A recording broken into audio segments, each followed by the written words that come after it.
Hello guys, welcome back to my YouTube channel. आज आपको बताता हूँ अगर आपकी बाइक में कूलेंट ओवरफ्लो हो रहा है तो उसको कैसे सही करेंगे, ठीक है। और उसको पहचानेंगे कि उसमें क्या दिक्कत होती है जिस वजह से आपका कूलेंट ओवरफ्लो होने लग जाता है। ये ज़्यादातर जब बाइक आपकी थोड़ी ओल्ड हो जाती है, 4-5 साल हो जाते हैं, 3-4 साल, तब होने लग जाती है दिक्कतें।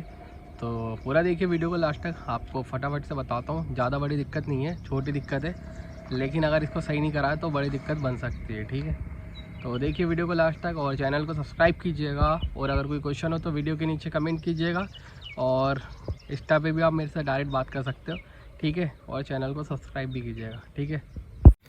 हाँ तो गाइस, आपको बता रहा था कूलेंट ओवरफ्लो का। अभी एक भाई का भी 2-3 दिन पहले मेरे पास फ़ोन भी आया था कि उनकी बाइक में कूलेंट थोड़ा थोड़ा गिर रहा है।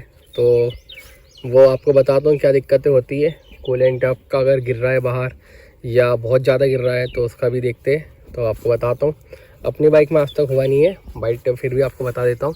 तो गाइस, ये बॉक्स पे नहीं आना, ये बॉक्स तो खैर यहाँ से लीकेज है, तो इसलिए कूलेंट यहाँ से गिर जाता मेरी बाइक में, ठीक है।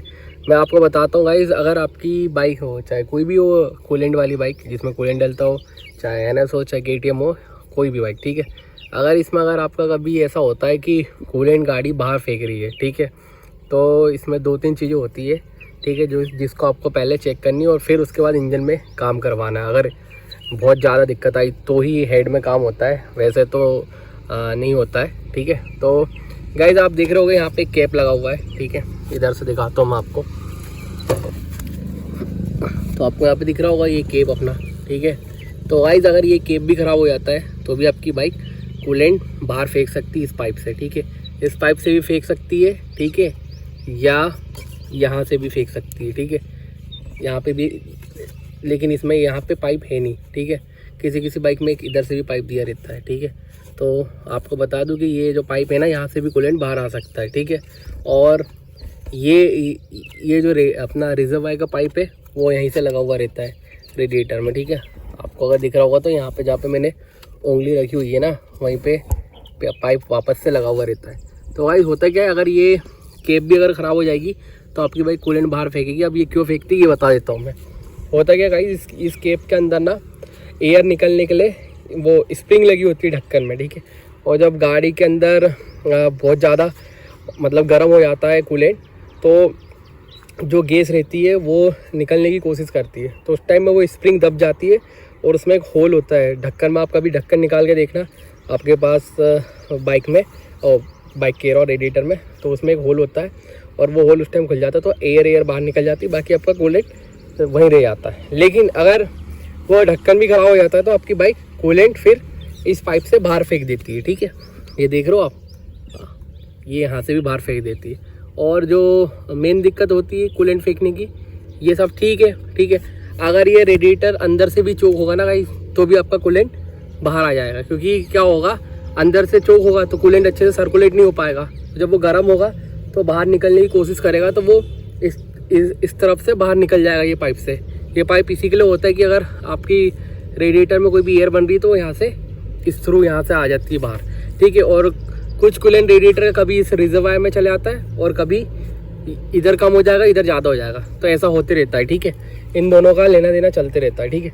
और अगर इसमें मेन चीज़ की बात करूँ अगर मैं, कि अगर आपकी बाइक में ऐसा कूलेंट बाहर फेंक रहा है, तो यहाँ पे गाइज अगर आपको यहाँ से दिख जाए तो देखो ये पाइप दिख रहा है आपको, ये हेड है, ठीक है।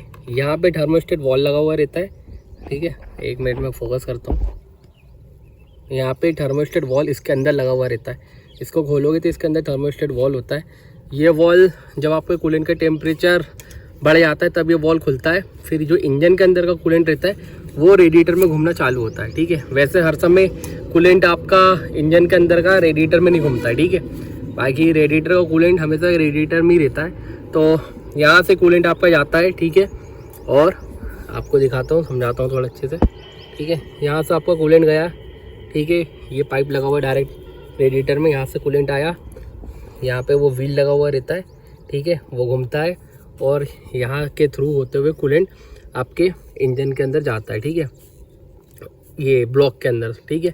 और जब ये आपका जो कूलेंट है जब ठंडा रहता है तो ये देख रहे हो आप, यहाँ पे एक पाइप लगा हुआ है, ठीक है। ये पाइप से वापस यहीं आ जाता है, ठीक है। ऐसा नहीं है कि ये डायरेक्ट रेडिएटर में पहुंच जाएगा, तो यहीं से आएगा वापस यहीं से हो जाएगा। लेकिन जब आपकी गाड़ी में जो इंजन आपका गर्म हो जाता है तो यहाँ पे जो थर्मोस्टेट वॉल्व लगा हुआ रहता है ये खुल जाता है, और ये स्प्रिंग टाइप का होता है। जब अगर आपको देखना हो तो ये स्प्रिंग टाइप का होता है, ठीक है। इसको थर्मोस्टेट बोलते हैं। और ये जब गर्म होता है तो ये ओपन हो जाता है, ठीक है। ओपन होने के बाद में ये जो कूलेंट रहेगा इंजन के अंदर का, जो गर्म कूलेंट है, ठीक है, जो गर्म हो जाता है, ये कूलेंट फिर आपके रेडिएटर के अंदर घूमने लग जाता है, और फिर जब यहाँ पे हवा लगती है तो ये ठंडा हो जाता है। तो ऐसी प्रोसेस चलती रहती है। और अगर ये स्टक हो जाता है, मतलब ये ख़राब हो गया या फंस गया, इसके अंदर खुल नहीं रहा है, तो फिर क्या होता है कि ये बहुत गर्म हो जाता है। तो ये यहाँ से कूलेंट का बाइक आपका जो रेडिएटर है ना, ये पाइप से कूलेंट फेंकने लग जाता है, ठीक है, यहाँ से, या ये यहाँ से भी आ जाता है कई बार, ठीक है। तो ये होती है गाइस दिक्कत, है ना।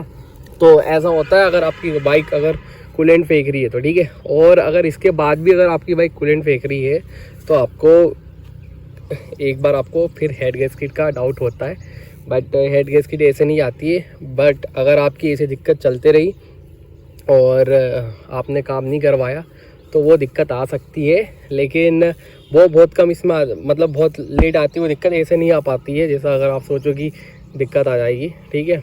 अब ये कार्बोरेटर वाली बाइक है, इसलिए होता क्या है कि कार्बोरेटर वाली बाइक में गाड़ी आपकी बंद नहीं होगी, ठीक है। लेकिन अगर जिसमें भी सेंसर वाली बाइक है, जिसमें ECU होता है FI वाली, उसमें सब सिग्नल मतलब सेंसर बता देता है कि गाड़ी आपकी ओवरहीट हो रही है, ये सब। तो गाड़ी का RPM आपका 3-4 हज़ार के ऊपर जाएगा नहीं। बाकी जो भी कार्बोरेटर वाली बाइक होती है उसमें तो वो चलते रहता है, ठीक है। तो आपको ध्यान रखना इस चीज़ का। और एक और चीज़ बता दूँ, अगर हेड गैस्केट आपकी अगर गाड़ी की जाएगी तो आपकी बाइक का कूलेंट मतलब इंजन का कूलेंट, इंजन के और रेडिएटर का कूलेंट बहुत जल्दी ख़त्म होगा, ठीक है।